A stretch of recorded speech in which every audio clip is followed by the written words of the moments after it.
সালে মাধ্যমিকে রেজিস্ট্রেশন করার পরে 4 লক্ষ ছাত্রছাত্রী পরীক্ষায় বসেনি, 2 লক্ষ উচ্চ মাধ্যমিকে তাই হয়েছে। আকাশে মেঘ হয়েছে, স্কুল ছুটি, পার্থতা ছুটি দিয়ে দেন।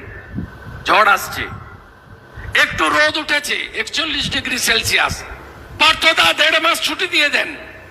গরম পড়েছে, আরে আপনার ভাইপো ভাইজি তার নাতি পুতিরা সব লরেটোতে যায়, আপনার বাড়ির লোকেরা আমেরিকাতে যায় চোখ দেখাতে হপকিন্স হসপিটালে। আমার মধ্যবিত্ত নিম্নবিত্ত দরিদ্র শ্রমিক কৃষকের লোকেরা, বাড়ির লোকেরা সরকারি স্কুলে নির্ভর করে। 8 মাস স্কুল বন্ধ রাখে 12 মাসে। কেন জানেন? মিড ডে মিলের চাল চুরি করার জন্য।